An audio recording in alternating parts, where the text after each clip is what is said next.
L'information du moment, c'est le tremblement de terre à Haïti. Tremblement de terre, catastrophe naturelle. Est-ce vraiment naturel? Maintenant, je me pose des questions surtout. Depuis Kennedy, Kennedy, il s'est fait tuer par ses agents du FBI. Ensuite, il y a eu le 11 septembre 2001, les propres tours détruites par le gouvernement américain. Et quand on cherche bien, on voit encore que Pearl Harbor, il paraît que ce serait encore eux qui auraient détruit leur propre flotte. Comme d'autres catastrophes, tout ce qui se passe dans le monde, même Hitler, ça aurait pu être les Américains qui l'auraient placé là pour justement préparer le nouvel ordre mondial.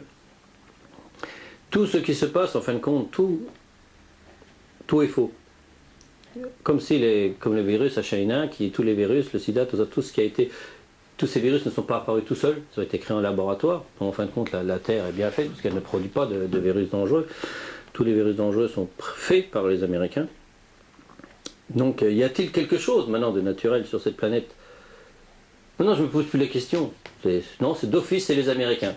Les Américains. Bon, il y a un tremblement de terre, c'est les Américains qui sont responsables, ils sont responsables de tout. C'est obligé, on finit toujours par se rendre compte tout d'un coup qu'il y a quelque chose qui ne va pas. Alors d'abord, je dis c'est les Américains qui sont encore en train de nous préparer un mauvais coup, ou ils font un test, quelque chose, tout ça. Il ne faut pas oublier que s'ils n'ont pas pu tuer les gens avec le virus, ils vont peut-être essayer avec des tremblements de terre. Ah ouais, mais causer des tremblements de terre, ouais, c'est n'importe quoi. Oui, je sais.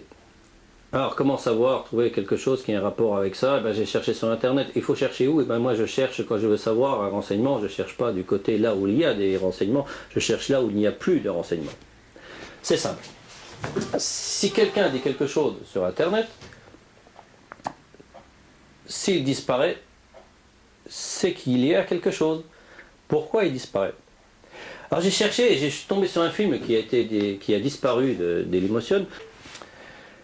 Si ce film n'était plus là, j'ai cherché à savoir, à me procurer ce film. Et ce film, je l'ai retrouvé et il s'appelait HAARP. HAARP. Qu'est-ce que HAARP? En fait, HAARP, c'est un projet américain encore. C'est une machine à créer des tremblements de terre.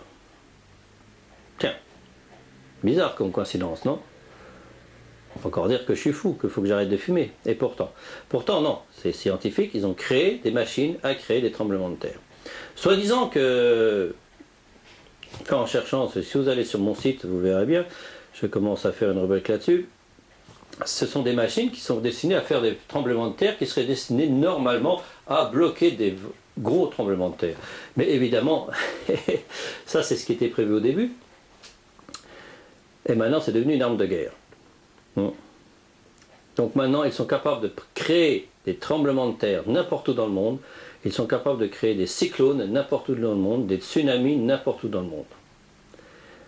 Alors évidemment, ça paraît aussi bizarre. C'est pourquoi toutes ces catastrophes naturelles arrivent toujours dans des pays pauvres. Hein? Ouais, ça expliquerait de toute façon. C'est comme les bombes atomiques. Quand on a fait les essais, on allait les faire dans des pays comme ça, comme des pays pauvres. C'est normal. Les tremblements de terre aussi, pourquoi ils se font là-bas? Ben oui, mais si les tremblements de terre sont créés par les hommes, il faut qu'ils les testent quelque part et prennent un pays pauvre, là où il n'y a pas beaucoup de gens riches pour se plaindre. Et ça passe facile parce que tout le monde s'en fout. Et encore un truc étrange sur Haïti, c'est justement qui me met un peu à l'oreille, c'est que les Américains sont arrivés comme des sauveurs, ils étaient prêts, donc ils sont arrivés très vite là, parce que c'était... D'habitude ils n'arrivent pas aussi vite. Et les Haïtiens ont dit oui, on veut les Américains, on n'a pas confiance en notre gouvernement, on veut les Américains. Ça me rappelle exactement l'histoire avec Saddam Hussein et puis Ben Laden. Quoi. Bon, les Américains, quand ils sont arrivés chez les talibans, ils disaient oui, vive les Américains, tout ça, ils étaient bien contents qu'ils arrivent. Alors que tout était prévu. Ils avaient tout fait pour qu'on veuille qu'ils viennent. Alors aussi, c'est bizarre. Alors, comment savoir si ce tremblement de terre est provoqué par les Américains, donc par les hommes, ou si c'est vraiment une catastrophe naturelle? Il suffit simplement de voir la suite. Si Haïti, c'est un test, parce qu'il n'y a pas eu beaucoup de morts, évidemment, par rapport à ce qui est prévu, qu'est-ce qu'ils vont faire avec cette machine à tremblement de terre? Logiquement, il y a deux personnes qui, pour l'instant, emmerdent bien les Américains, c'est Chavez et le président du Liban. Donc normalement, si ma théorie est exacte, si ce tremblement de terre n'est pas naturel, on devrait voir arriver d'ici quelques temps, mais toujours pareil, c'est une question de temps, hein. Ça peut être dans les mois qui viennent comme dans les années qui viennent, mais de toute façon ça devrait arriver, on va quand même vérifier, c'est qu'il devrait y avoir une catastrophe naturelle, genre tremblement de terre, tsunami ou cyclone, soit au Mexique, soit au Liban. Il reste à savoir quand. Mais à mon avis, ça ne devrait pas tarder. Surveillez les informations, puis regardez bien. Certains ont songé à dissiper préventivement la puissance des grands séismes en provoquant plusieurs petits. Et cette idée s'est concrétisée. Une machine a été construite dans ce but. Elle est née dans le cerveau des ingénieurs de l'ex-Union soviétique en pleine guerre froide.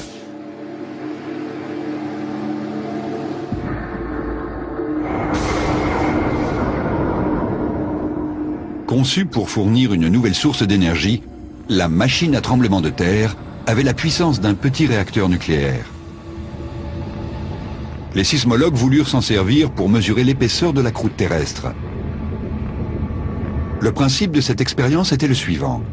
En traversant un puissant champ magnétique, l'échappement d'une tuyère de fusée provoquait des sortes de coups de foudre capables de se propager jusqu'à 50 km de profondeur.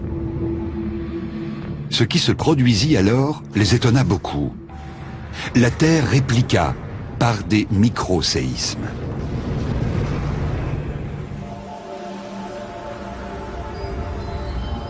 De là à imaginer qu'en soulageant la pression accumulée sous la croûte terrestre, on pourrait éviter un grand séisme comme celui qui menace Istanbul, il n'y a qu'un pas qu'il ne faudrait pas franchir à la légère.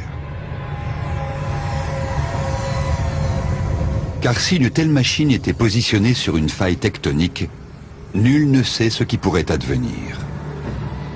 Peut-être une incontrôlable réaction en chaîne de tremblements de terre et de tsunamis dans le monde entier.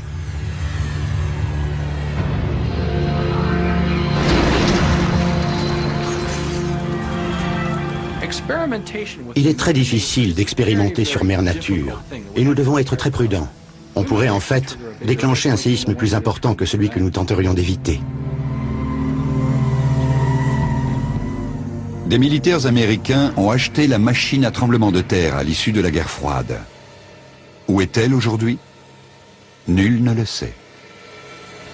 Ce qu'il faut bien vous rendre compte, c'est de ce qui se passe réellement. C'est qu'à chaque fois qu'il y a un attentat quelque part ou une catastrophe naturelle, les Américains prennent le contrôle du pays. Ils arrivent et puis ils restent. Alors maintenant, il suffirait d'étudier la question et de vérifier où est-ce qu'ils sont exactement. Et à chaque fois qu'il y a une catastrophe naturelle quelque part ou un attentat, quand il y a les Américains, est-ce qu'il y a une base militaire qui se construit?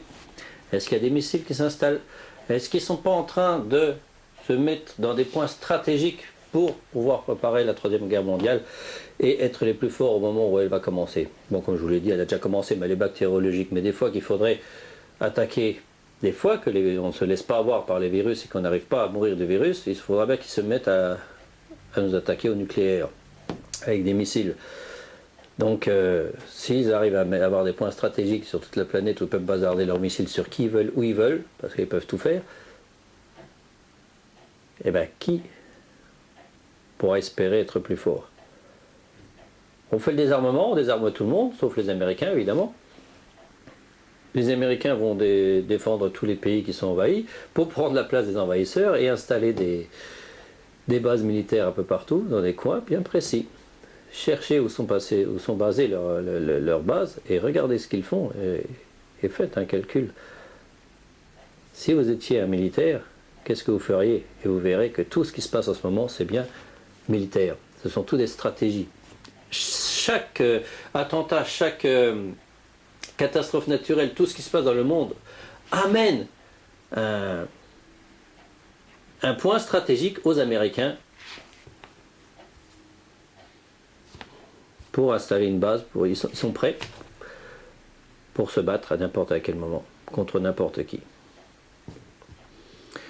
À vous de voir. Je ne vais pas tout vous raconter, j'ai pas que ça à foutre. Faites des recherches, faites les calculs, regardez, constatez. Faites-vous votre opinion, vous verrez bien. Comme je vous l'ai dit, les avions déjà, beaucoup de gens n'y croyaient pas, mais quand je les vois passer, ils passent encore hier, j'ai vu quelqu'un, je lui ai dit regarde cet avion, tu vois pas qu'il y a quelque chose d'anormal. La grosse fumée blanche derrière, elle se dissipe pas normalement, elle reste. Heureusement, il y avait un autre avion qui passait, puis qui lui, la fumée disparaissait. On voyait bien la différence entre un avion qui a une fumée de moteur qui disparaît normalement et un avion qui fait une grosse fumée qui reste pendant un moment. Cette différence, elle est bien réelle, on la voit, on la constate. C'est un fait. Ça ne sort pas de mon imagination, c'est dehors. Regardez, bon là il y en a de moins en moins. Hein. Et regardez, il y en a encore qui passent de temps en temps. Vous verrez bien. Regardez. Et analysez votre terre, vous verrez. Maintenant je me demande, beaucoup de gens ont prévu ces catastrophes, tout ça, tout ce qui devait arriver. Malheureusement ça arrive maintenant. Et tout le monde prévoit, dire ah il faut prévoir, mettre de la nourriture de côté, mettre ça de côté, prévoir, il faut s'attendre à de gros problèmes, donc il faut stocker. Mais stocker quoi? Il n'y a plus rien à stocker. On ne peut plus rien stocker. Ça sert à rien. Fini. Terminé. Ils ont pensé à tout. Non seulement ils vont nous faire crever, mais en plus de ça, ils ont tout prévu pour qu'on ne puisse pas s'en sortir, qu'il n'y ait aucune solution de survie. La stratégie est simple, mais j'en parlerai une autre fois parce que ça n'a rien à voir avec le sujet.